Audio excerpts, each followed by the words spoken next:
Hablemos un poco sobre las matemáticas discretas.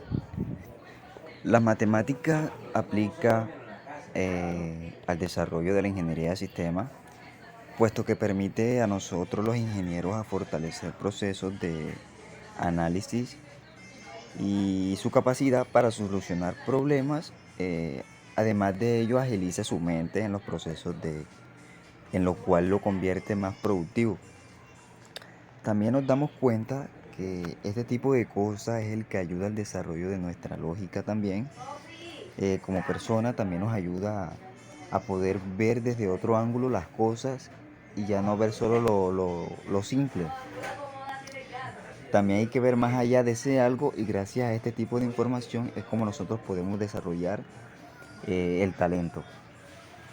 Se dice que las matemáticas discretas es la base fundamental de la computación y también otras ciencias relacionadas como lo es la ingeniería de sistemas, la robótica y también eh, algo importante es también la informática.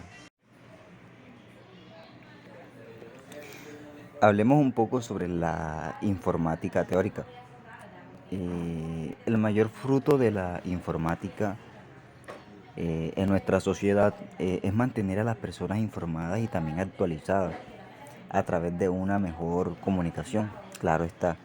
Es por ello que hoy existe la informática en casi todo lo que nosotros hacemos y en casi todos los productos y servicios que consumimos y también utilizamos. Un punto importante sobre esto es que cada día la informática adquiere más relevancia en la vida de las personas, también en las comunidades y sobre todo en las empresas. Su utilización ya es un instrumento de aprendizaje que en la sociedad aumenta muy rápido. Y también este avance de la informática ha hecho que con el transcurrir de los años aumente la cantidad de familias que poseen en sus casas una computadora y gran cantidad de estos equipos pues consta de acceso a internet. La informática, también llamada computación, es el área de la ciencia que se encarga de estudiar la administración de métodos, las técnicas y también procesos con el fin de almacenar y procesar y también transmitir información y datos en formato digital. Bueno, en estos momentos les voy a explicar lo que es la lógica matemática, ya que la lógica matemática es el estudio de la inferencia mediante la construcción de sistemas formales como la lógica proporcional. Hay que tener en cuenta de que la lógica de primer orden o la lógica modal, ya que la lógica matemática es la disciplina que trata de métodos de razonamiento y es un nivel elemental. La lógica proporcional que se representa como una regla y técnica para determinar si es o no válida un argumento. También lo que es las proposiciones y las operaciones lógicas, ya que una proposición o enunciado es una oración que puede ser falsa o verdadera, pero no ambas a la vez. Claro está, una proposición es un elemento fundamental de la lógica matemática y eso tenemos que tenerlo en claro. Se tiene algunos ejemplos de proposiciones válidas y no válidas. Esto ya que se explica el por qué algunos enunciados no son proposiciones. Y las proposiciones se indican por medio de una letra mayúscula, dos puntos, y eso tenemos que tenerlo bien claro.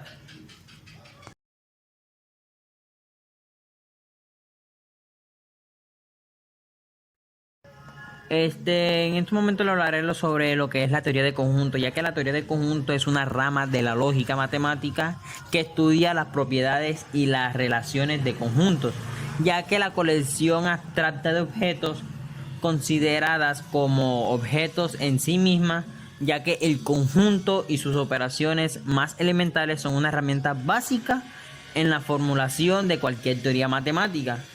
El concepto de conjunto, claro está, que es intuitivo y se podría definir como una agrupación bien definida de objetos no repetidos ni ordenados. Claro está. Un conjunto está bien definido cuando puede afirmar si un determinado elemento pertenece o no al conjunto. Este tipo de teoría de conjunto se describe en 4 tipos, de los cuales está el conjunto vacío o conjunto nulo, que es aquel que no tiene elementos y se simboliza por delta o 2 llaves, una abierta y una cerrada. El siguiente es el conjunto universal o conjunto referencial, que es el conjunto que debe a todos los elementos considerados en una población o universo, ya que es un problema en el espacial. Eso es algo fundamental en este tipo de conjunto universal. También está el conjunto disjuntivo, que son aquellos que no tienen elementos en común, es decir, como cuando no existe elementos que pertenezcan a ambos. Este sería el conjunto disyuntivo o disyunto, como lo puedan llamar. Está también, por último, está el conjunto de la participación. Partición, perdón. Este conjunto, cuando un conjunto es dividido en subconjuntos mutuamente excluyentes y exhaustivos, ya que se le denominan participación.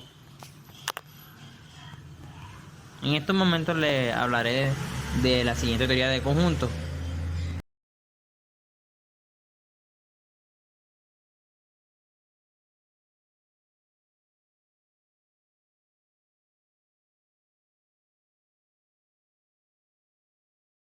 En este momento les voy a hablar lo que es basado a la teoría de grafos, que es otra parte.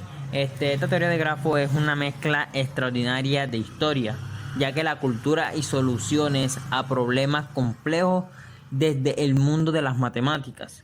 Con esta teoría se busca representar de forma visual conjuntos de datos abstractos en forma de nodos o vértices, y también la unión o relaciones de estas que pueden tener con otros nodos a través de aristas. Eso tenemos que tenerlo bien claro.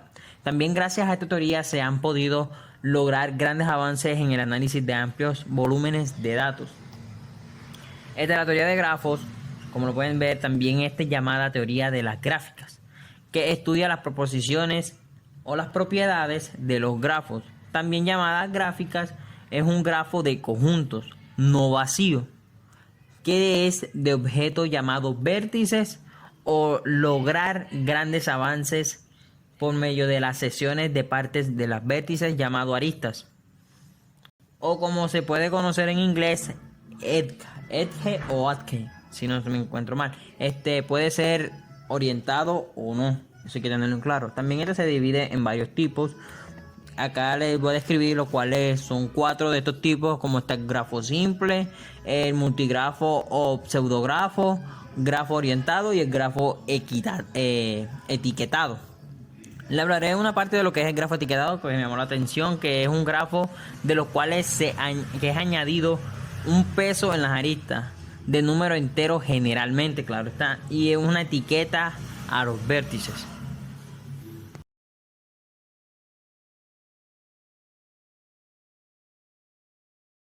En estos momentos les voy a explicar, o como ya sabemos, claro está, porque esto está más que obvio, les voy a explicar lo que es en base a qué es el lenguaje natural, ya que este lenguaje es un lenguaje matemático y es una forma de comunicación a través de símbolos especiales para realizar cálculos matemáticos. En estos momentos les presentaré unos ejemplos de cómo se puede presentar este lenguaje, ya que se puede presentar en el lenguaje natural, no se utiliza el 0 como número. Eso hay que tenerlo claro en estos tipos de aspectos. El lenguaje natural también puede ser sumar. Sumar es aumentar y restar es dividir o disminuir. El lenguaje matemático, sumar es aumentar o disminuir.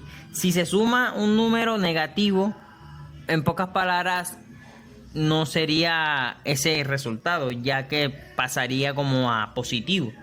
Cuando se dice un número, es el lenguaje natural, se refiere a uno cualquier determinado, mientras que el lenguaje matemático se refiere a todos los números. Y por último, se podría decir que el lenguaje matemático, una curva simple es una curva que no se corta a sí misma, aunque se forme, sea extraordinaria o complicada. Nosotros tenemos que tener algo en cuenta, y fue de lo que se percata en lo que es las matemáticas. Siempre se liga a la existencia de símbolos que paradójicamente son necesarios para expresar de forma concisa y sencilla. Eso siempre tenemos que tenerlo en cuenta. Gracias.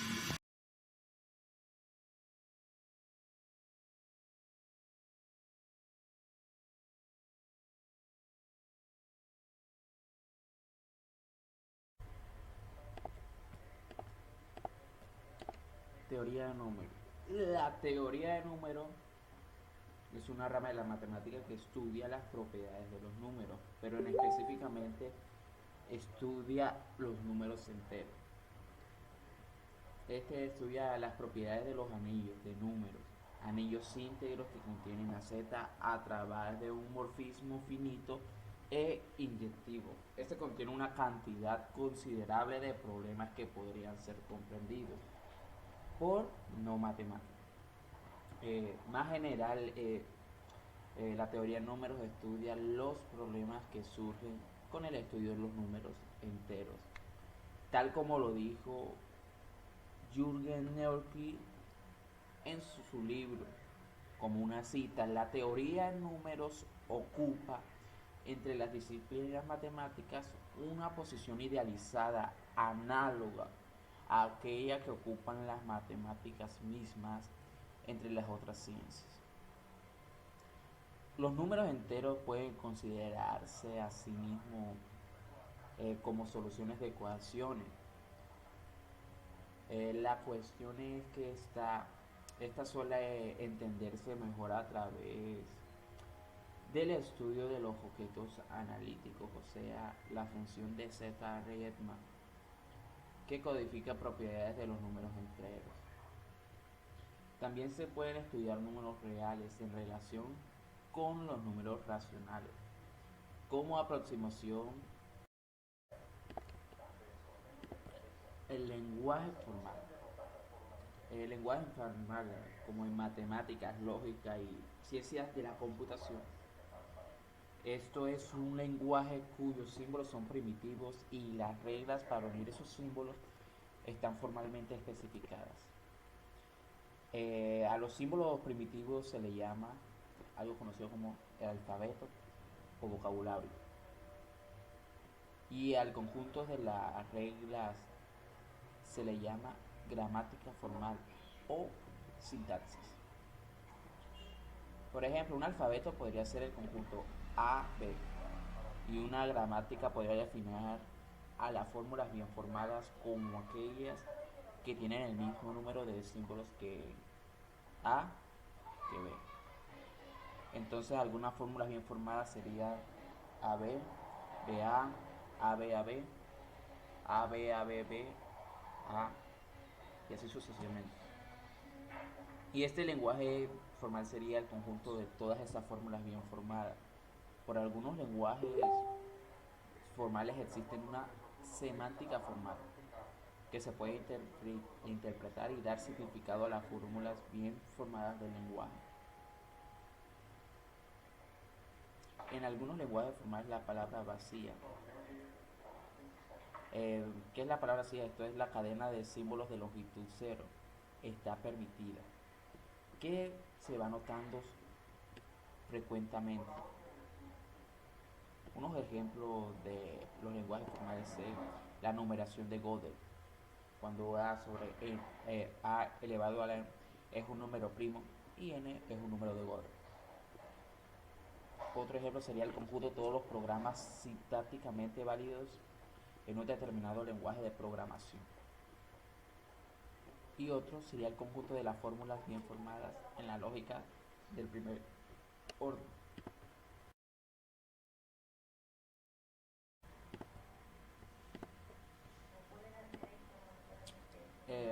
Los lenguajes formales tienen unos elementos básicos, que el primer elemento son que tienen símbolos primitivos del lenguaje, llamado alfabeto. Otro elemento serían las reglas de formación de fórmula, que forman el conjunto de FBT, si es que se le añade. Otro serían las reglas de transformación. El lenguaje además de ser formal, es deductivo. Nos permite demostrar, derivar o calcular. En este caso, el lenguaje formal es también un sistema formal. El tipo clásico de formalización es el del sistema axiomático, pero tanto en la lógica como en la de predicados se utilizan otros cálculos deductivos llamados deducción natural. Lenguajes y sistemas formales. Esto deja de ser cálculos si recibe una interpretación, pasando a ser entonces lenguaje formalizado. Bueno, explicaré una breve línea de tiempo de los personajes célebres que hicieron grandes aportes a las matemáticas discretas. En el año 1607, Pierre de Franck hizo importantes aportes a la teoría de números, también al cálculo probabilístico y también el de variación y diferencial, entre otros el número de Fermat, el pequeño teorema de Fermat y el último teorema de Fermat que lleva su nombre. En el año 1640, René Descartes, como matemático se le conoce sobre todo sus aportes a la geometría, el tratamiento de un sistema de referencias en coordenadas cartesianas en la obra suya. También hizo un aporte a la solución de problemas de la tangente de cálculo. También aquí también podemos encontrar a Blaise Pascal, que se dedicó al cálculo de probabilidades e investigó especialmente los juegos de los dados. En el año 1685, Seki Takakazu, que en su obra publicada describe el antiguo método chino para el cálculo de las raíces en funciones polinómicas y lo amplio para hallar todas las soluciones reales. En 1705, Jacob Bernoulli también contribuyó de manera esencial al desarrollo de la teoría de probabilidades, así como al cálculo de variaciones y a la investigación de series de potencia. En 1747, Isaac Newton, que fundó el cálculo infinitesimal independientemente de Leibniz y realizó importantes aportes al álgebra. En el siglo XIX, en 1815, Carl Weierstrass realizó importantes contribuciones a la teoría de las funciones elípticas, la geometría diferencial y al cálculo de variación. En este mismo ciclo, en 1822, Charles Hermite, que trabajó en la teoría de números, del álgebra, también sobre los polinomios ortogonales y las funciones elípticas. En el siglo ya XX, Felix Hausdorff, en el año 1947, realizó contribuciones esenciales a la teoría del conjunto general y descriptiva, a la teoría también de la medida y al análisis funcional y al álgebra. En este mismo siglo XX, Emmy Noether, que en 1935 desarrolló el teorema de Noether, convirtiéndose en uno de los fundamentos más importantes de la física. También en 1984, André Weiss, que demostró la hipótesis de Riemann para las curvas sobre campos finitos, y formuló también la conjetura de Weiss, que lleva su nombre y que influyeron en la formulación de conjetura de Taniyama. En 1996 también Paul Erdős, que trabajó en colaboración con los científicos de colegas en las áreas de las combinatorias y la teoría de grafos, también la teoría de números. Bueno, y aquí en las aplicaciones de la matemática discreta, pues la matemática discreta fue aplicada o es aplicada en la criptografía, que es el estudio de cómo crear estructuras de seguridad y contraseñas de las computadoras y otros sistemas eléctricos. También se basa totalmente en la matemática discreta. Esto es parte Esto es parte de este campo porque las computadoras envían información en bits discretos o separados y distintos. La teoría de números es una parte importante en la matemática discreta que permite a los criptógrafos crear y romper contraseñas numéricas. También es aplicada en las bases de datos relacionales, que desempeñan un papel en casi todas las organizaciones que deban llevar un registro de empleados, clientes o recursos. Las bases de datos relacionales conectan los rasgos de una determinada pieza de información. Por ejemplo, en una base de datos que contiene información de clientes. ¿Ya? También se ve empleada en la logística, que es el estudio de la organización del flujo de información, bienes y servicios. Ya sea en las matemáticas discretas la lógica no existiría. Esto se debe a que la logística hace uso intensivo de gráficos y teorías de grafos. También lo hemos empleado en los algoritmos, que son las reglas por las que una computadora opera. Estas reglas pues se crean a través de leyes de la matemática discreta. Un programador de computadoras usa la matemática discreta para diseñar algoritmos eficientes. Este diseño incluye la aplicación de las matemáticas discretas para determinar el número de pasos de un algoritmo que necesita para completarse, lo que implica la velocidad del algoritmo. También debido a la aplicación de la matemática discreta en los algoritmos, las computadoras de hoy en día corren más rápido que nunca.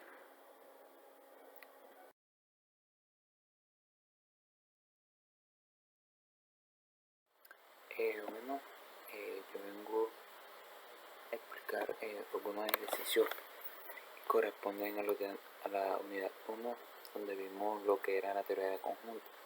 Bueno, aquí un breve ejercicio dice: en un aula de clases hay 34 alumnos, de los cuales 21 son aficionados del fútbol, 18 aficionados del baloncesto y 10 aficionados de ambos deportes. Nos hacen una pregunta: ¿cuántos no son aficionados a ningún deporte? Bueno, como tenemos dos conjuntos, lo que hacemos es dividir. Aquí, como lo pueden ver en la imagen, hay dos círculos, uno rojo y uno negro. En el círculo rojo están los que hacen parte de los aficionados de fútbol, y en el lado donde está el círculo negro, que está marcado con B, son los que están los aficionados del baloncesto. Son 18. Y por el lado del fútbol 21, como lo dice en el enunciado, y 10 que hacen parte de ambos, que son aficionados de ambos. Pero al repartir estos números 21, 10 y 18, notamos que no da no concuerda con el número de alumnos que hay en la clase, porque como dice en el enunciado hay 34, pero al sumar estos números 21 más 10 más 18, esto nos da un valor de 49, que estaría totalmente erróneo o equivocado al enunciado que nos pide. Lo que vamos a hacer en la siguiente diapositiva es reorganizar para que nos dé el total de alumnos que hay en la clase. Bueno, seguimos. Ahora, reestructurándolo bien, como lo vemos en la segunda imagen, nos dio un valor de 11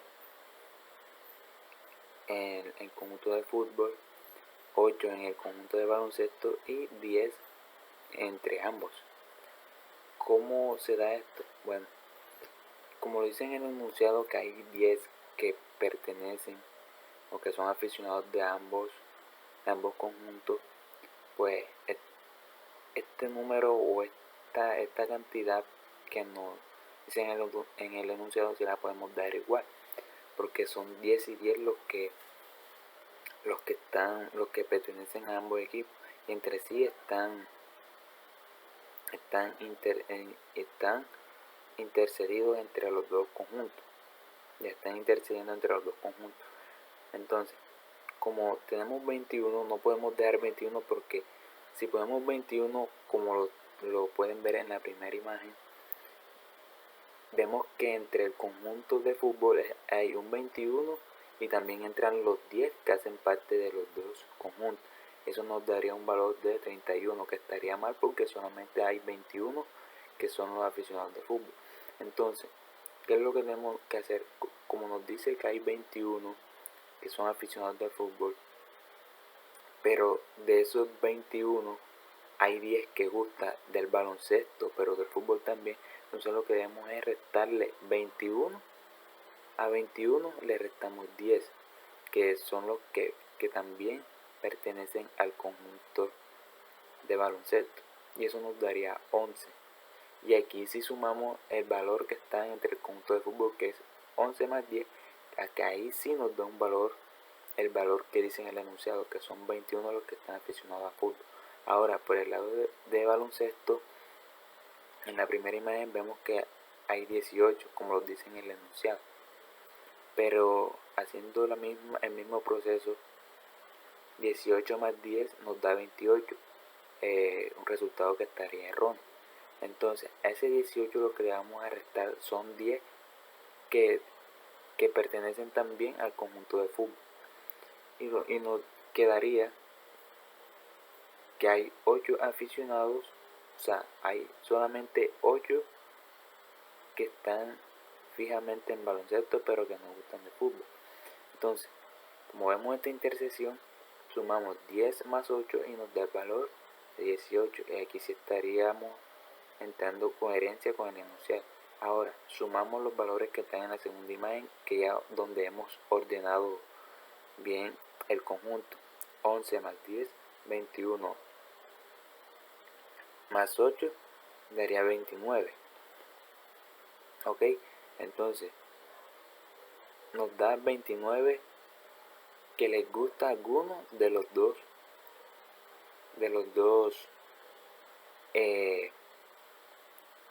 deportes, fútbol o baloncesto. Ahora, como son 34 los alumnos que están en la clase, para llegar a 34 nos quedarían 5, que son los que no son aficionados a ningún deporte. Y esa sería nuestra respuesta a la pregunta que se ha evidenciado, que es cuántos no son aficionados a ningún deporte. Serían estos 5 que quedan por fuera de los conjuntos de fútbol y baloncesto.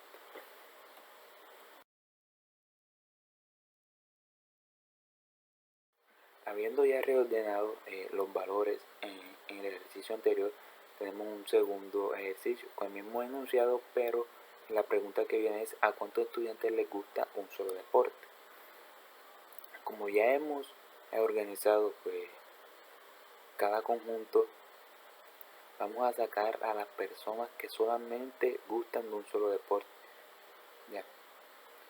Que aquí no debemos tocar el valor de las 10 personas que son aficionados de ambos, porque nos piden las personas o los estudiantes que solo les gusta un solo deporte.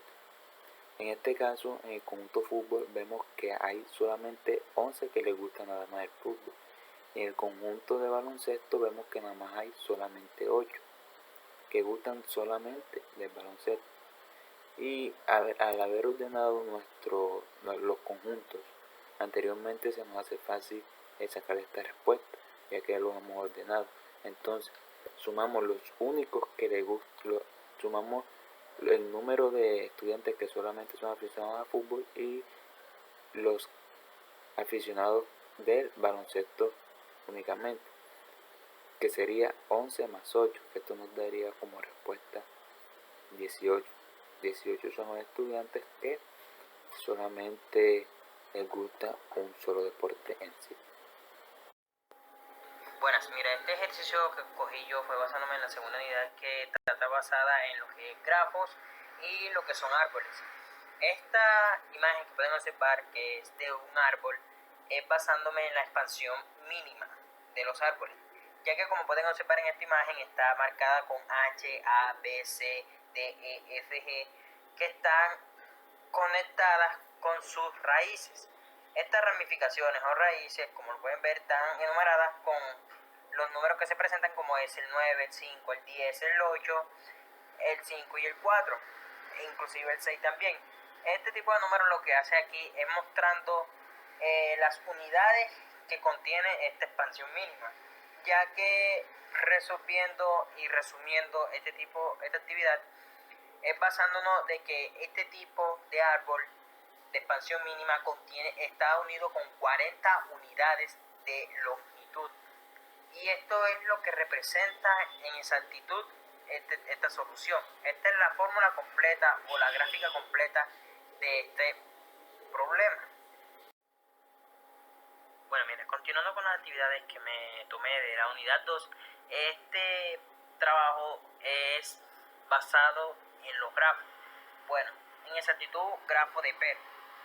Hay que tener en cuenta de que este problema es un proyecto que consta de 11 actividades, y las actividades, como se pueden ver, lo que es la A y la B, que preceden a las actividades F, G y J. Como podemos ver, aquí estamos intentando unir estas actividades para dar una solución.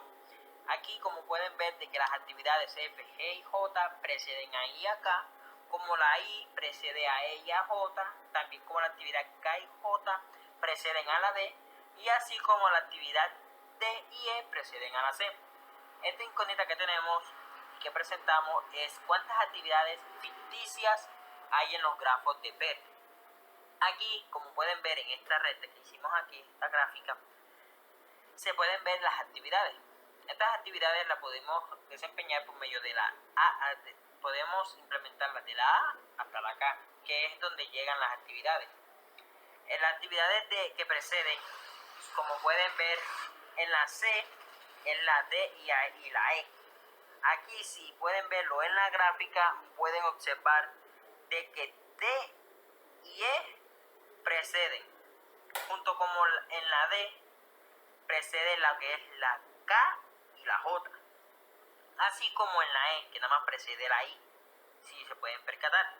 Aquí sucesivamente estamos buscando cuáles son estas actividades que preceden. Así llegamos a esta conclusión de que como en la G está la A y la B, la H, la B y la A y la B nuevamente, en la I está la F, la C y la J y la H, perdón, en la J está la I, y en la K está la F, la C y la H. Y como pueden ver en esta gráfica que se encuentra en la parte de abajo, es donde nosotros pudimos sacar este tipo de solución, ya que sin por medio de esta gráfica o el grafo, nosotros no hubiésemos podido realizar esto. Muchas gracias. La fase de planificación de un proyecto complejo, lo primero que tenemos que hacer es las actividades del proyecto. Tenemos que identificar todas las actividades que intervienen en tal proyecto, sus alteraciones, sucesiones, reglas de precedencia, con la inclusión de cada actividad. Esto, a diferencia del método CPM, este método PER asume tres estimaciones. Tiempo por cada actividad.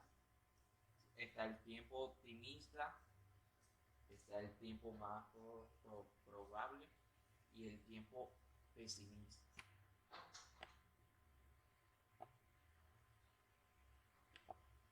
Ahora debemos calcular el tiempo estimado, la duración promedio y la varianza. Tenemos que calcular eso y ponerlo en la tabla. Ya cuando tengamos todo calculado, con la variancia, el tiempo promedio, lo colocamos en la tabla donde está el tiempo optimista, el tiempo más probable, el tiempo pesimista, el tiempo estimado. Después, a continuación, vamos a hacer el diagrama de red con base a toda la información que tenemos en la fase esta, y haciendo uso de todos los conceptos básicos para el diagrama de la red. Obtendremos el gráfico del proyecto. En el gráfico tenemos todos los tiempos relacionados con la actividad en el gráfico correspondiente a todos los tiempos que hemos sacado, que fueron los tiempos estimados. Después debemos calcular la red.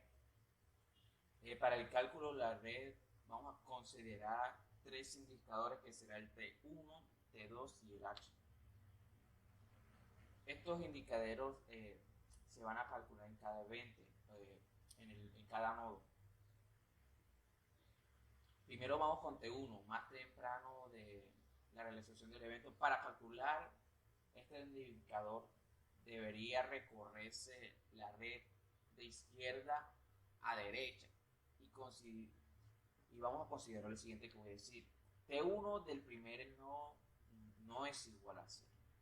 T1 del n igual a T1 del nodo n-1, o sea, el nodo anterior, más la duración de la actividad, el tiempo estimado que hemos sacado.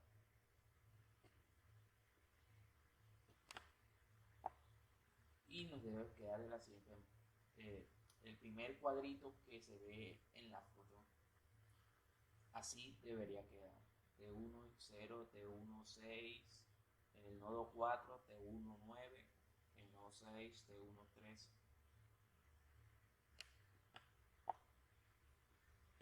Con el T2, tiempo más tardío que realiza todo el evento.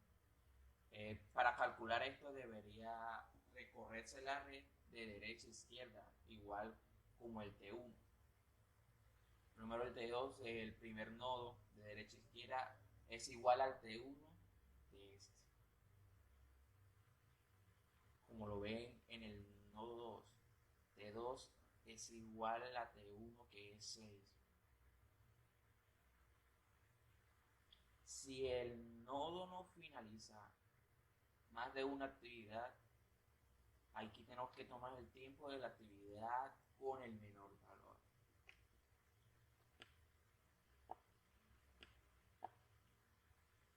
Y con H, tiempo de holgura, aquí tenemos que tener la diferencia entre T1 y T2.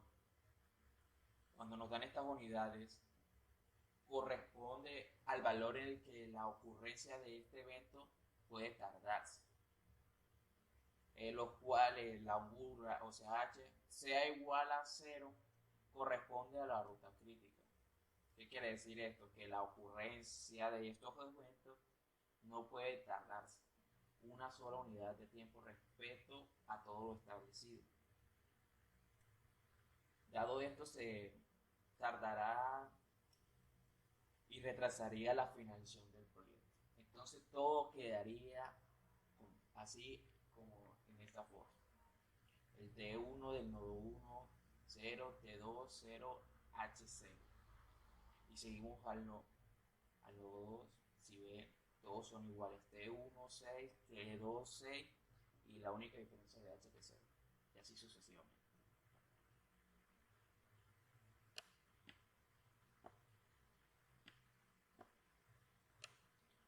Después de esto, del cálculo de la variancia, debemos tener la desviación estándar y las probabilidades.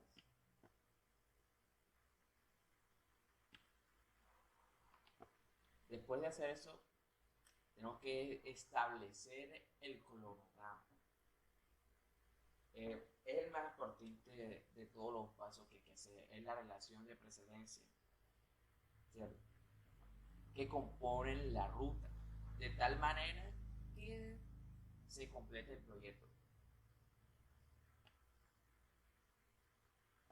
Y ahí terminaríamos lo que sería